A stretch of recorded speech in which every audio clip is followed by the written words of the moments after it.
Hello and welcome to our presentation today about the solar system and how scientific ideas have changed.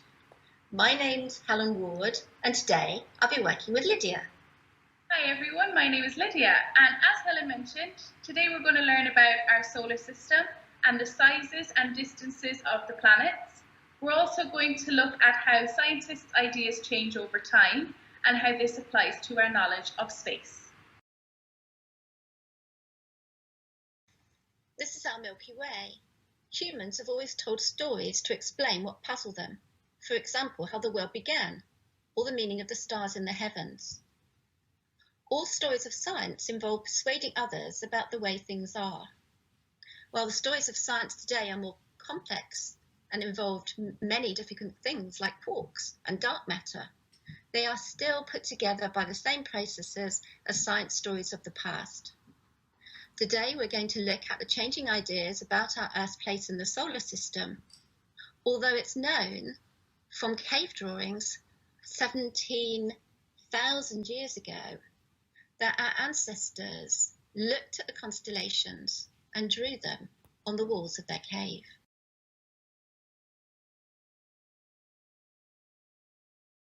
Here we have a photo of our home planet Earth.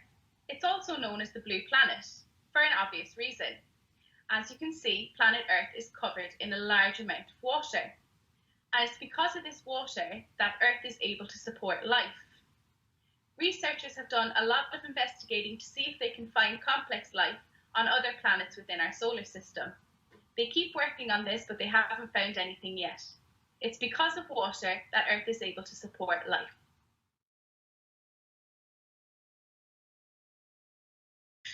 The previous picture of our Earth taken from space proved definitely that our Earth is spherical. However, scientists from as long ago as the 4th to the 3rd century before our Common Era had already got evidence that the world was spherical. Prior to that, though, there were many ideas about how our world was supported. And on the picture in front of you, you can see one of these, an ancient Hindu idea of the Earth being supported by 3 elephants who travelled across the galaxy on a turtle. These ideas obviously were then replaced by Plato with the idea of a celestial globe, with the Earth in the middle supported on a sea, and the sky with all the stars being a crystal dome. And that was linked to the idea from the Bible of something called the firmament. And those ideas lasted for many, many years. This is a picture of Ptolemy, who was a mathematician who lived at the start of the Common Era. He used observations and maths to predict the position of the sun, moon, and planets. He lived in Alexandria in Egypt, and his first name, which was Claudius, suggests that he was a Roman citizen.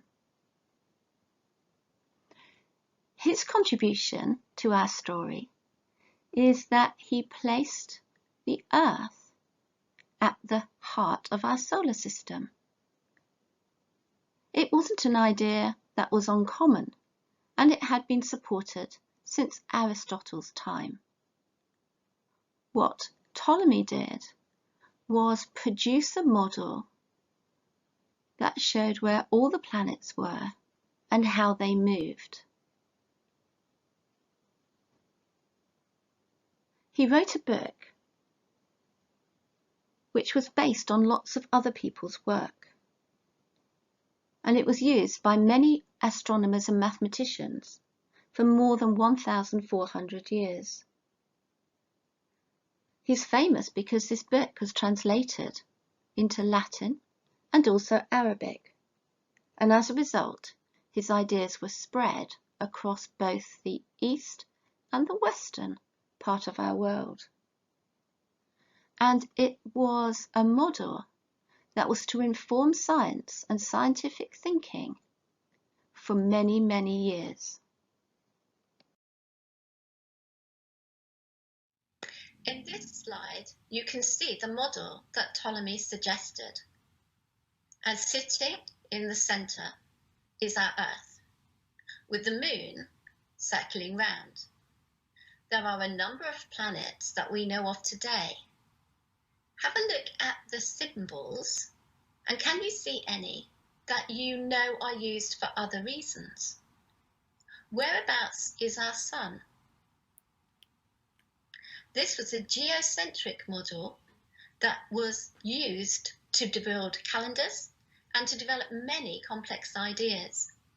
And it was popular because from the Earth, it explained day and night with the Sun moving round the Earth. In the picture, one side closest to the Sun would be in daylight, the other side would be in darkness. And it also explained how we're seeing all the different planets moving around us. So observations from our planet supported Ptolemy's ideas. And say it lasted for 1,400 years.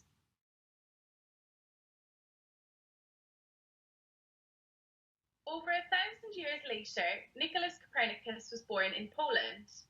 His father died when he was only 10, so he actually grew up with his uncle who worked for the church as a bishop. Nicholas ended up becoming his assistant. Luckily for Copernicus, his uncle really valued education, and Copernicus attended university to study arts and law and medicine for the church. However, all the time he was in university, Copernicus studied space and maths, and it turned out he was really good at it. As part of his studies, Copernicus decided to research the work of Ptolemy, and he wasn't sure if all of it was true. He ended up writing a book which actually said that the sun would be at the centre of the solar system, completely opposite to what Ptolemy had said beforehand. There was a long delay in Copernicus actually publishing his book, and this could be for a couple of reasons. One of the reasons being that Copernicus figured out how quickly the Earth spins, and he thought that we would all fall off. Other reasons being, of course, people's reactions. For over 1,000 years, people thought that the Earth was at the centre of the solar system, and Copernicus was turning this around. The church would also have problems with this belief, and it turned out that an anonymous letter was written at the start of Copernicus's book by a bishop, basically saying that his work was untrue and improbable, but might be useful if you wanted to measure distances. Copernicus supporters went around and told scientists and people about his book, and it turned out that it was really useful evidence in progressing science.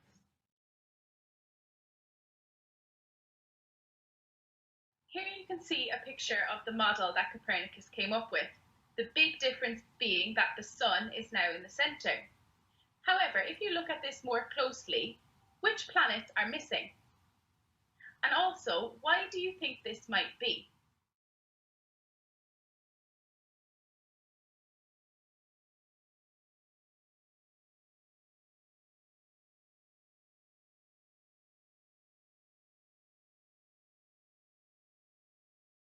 To make it easy to compare the two different models of the solar system, we've placed them side by side. A model in science is a simplified way of explaining something. The one on the left is Ptolemy's view with the Earth at the centre. On the right is Copernicus's.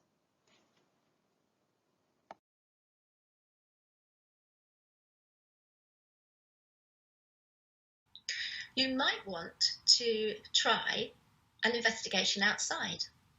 All you need is some stones and some blue tack or some Play-Doh. Plasticine will also work.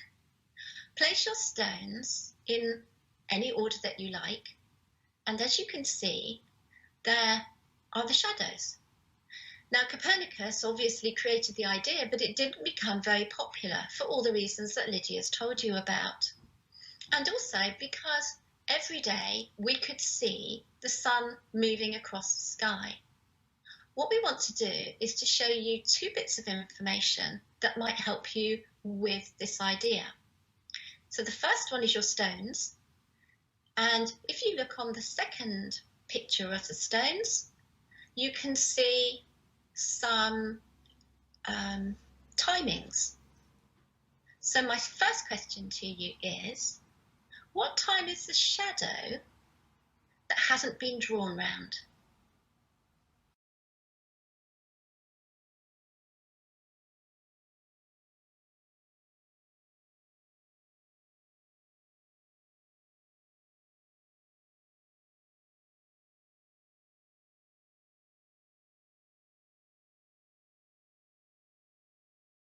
One of the reasons that Copernicus's ideas took some time to be accepted was that we see the sun moving during the day. It moves across the sky. The model that you saw before, I've now used, and can you see the shadows are moving when I turn the paper, suggesting that while the sun appears to move, it may actually be the Earth that moves and the sun stays still. The Earth moves at 460 meters a second, which is about 1,000 miles an hour. It's quite odd to think, if we were moving that fast, why don't we feel it? Let's look at the next clip, which might help you with that idea.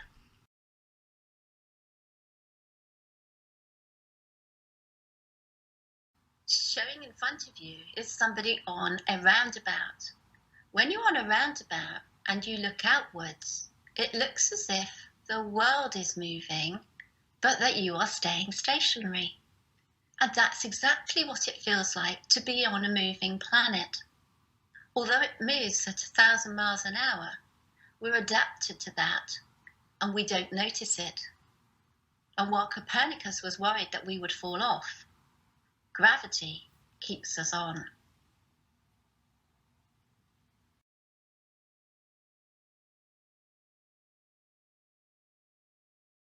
Galileo was born in 1564 in Pisa in Italy. He was the son of a musician, and his father wanted him to study medicine. However, Galileo was fascinated by mathematics. Galileo, in his life, refuted many ideas. Refuting means to challenge them and suggest that they're wrong. He decided that everything should be explained by mathematics, and as a result, he's famous for creating the scientific method. He said it was important to test ideas, not just write them down. And one of his experiments involves dropping cannonballs from the Leaning Tower of Pisa to refute Aristotle's idea about how heavy things fall. He made observations of the planets with telescopes, and he also drew a picture of the moon showing that it had mountains. He began to promote the ideas of Copernicus when his observations of the planets contradicted the accepted geocentric model. But in 1614, he was told by the church that he had to stop teaching the idea of the sun being at the center of the solar system. However, in 1632, he published a book providing evidence for this heliocentric view and refuting the commonly held belief. In 1633, these ideas got him into trouble, and he was asked to stand trial. In the next slide, you will see a painting of this and a recreation of some of the ideas that went through Galileo's head about what he should do.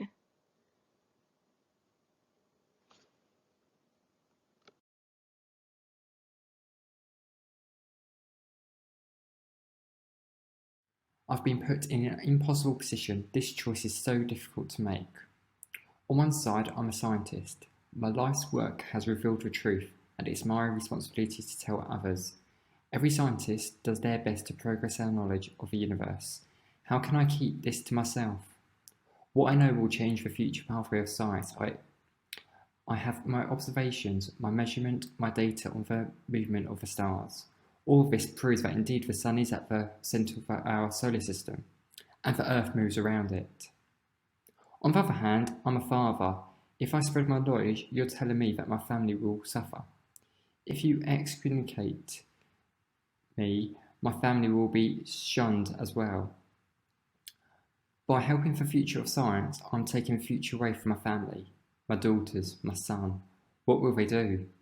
How can they live in the shadow of my shame if I share this science? I'm a person at the end of the day. Of course, I care about what will happen to me. I've been told that if I stand by my science, I will be excommunicated and have no afterlife. My life will not be everlasting. What will happen to me? My soul. This is the most difficult decision I can imagine. Science is my life's work, but my family, my life, what should I do?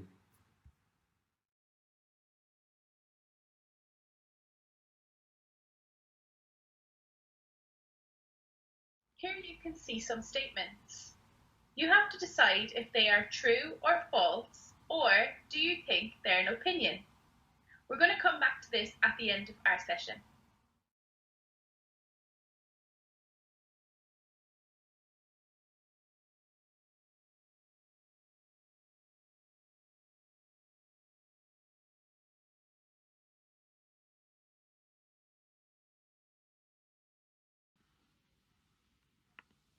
Scientific ideas change over time. Here's a timeline of some of the ideas we've talked about so far. We've left some spaces for you to add some additional ones of your own. You've seen how ancient ideas of stars can form patterns and stories can be told. Moving through time, ideas were refuted as new evidence came forward, and Ptolemy's idea of the Earth at the centre of the solar system was challenged by Copernicus. But it was Galileo who got into the most trouble for this idea. By the time we get to Newton, the idea of the Sun at the centre of our solar system is accepted by many mathematicians, astronomers, and those that follow afterwards. You might want to find out the names of some of these and their contributions. What did Kepler do? On our timeline, we've added Hubble in 1920. Why do you think this might be? What can you find out about him? And why is he important? You might decide not to include him on your timeline. You'll see that in 1930, Pluto was discovered. In 2005, lots of new planets were discovered.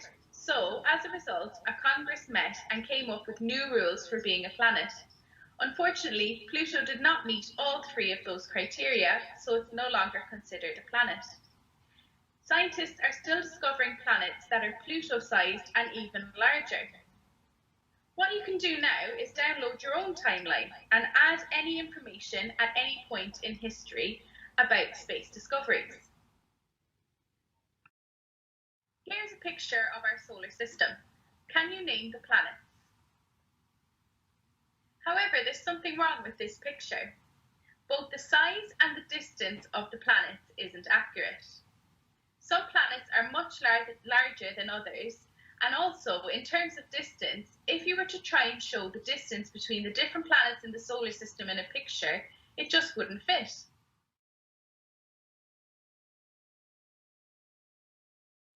Here you have another picture with the names of the planets. Did you get them right?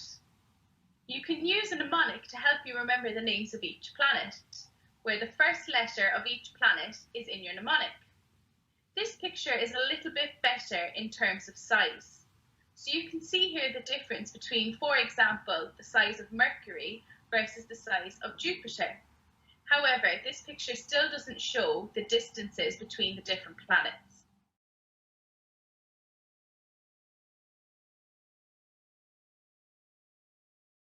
As Lydia said, we can't show you the distances effectively between the planets. However, this slide shows you the different sizes of some of the smaller planets. Pluto is included here because the photo was taken well before 2005.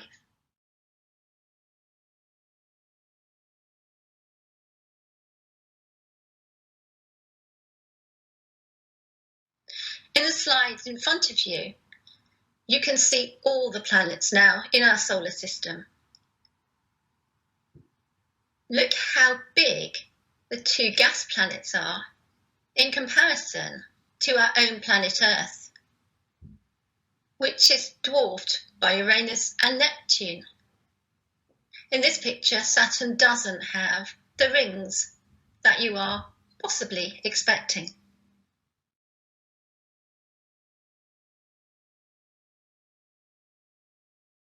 The final picture in our solar system shows you the size of the Sun compared to the planets. As you know, the Sun is a star and takes up more than 80% of the space within our solar system. Look at the gas giants and how tiny they look against our Sun, the star of our solar system.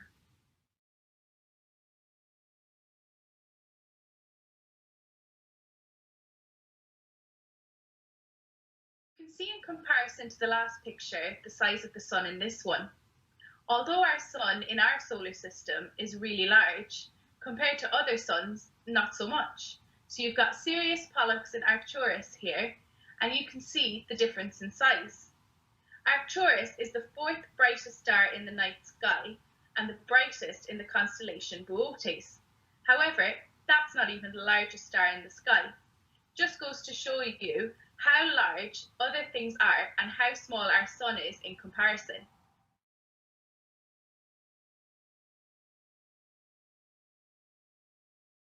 Here are the answers to earlier on's true and false activity. How did you do? If you have any questions about your answers, we can answer these in the online chat.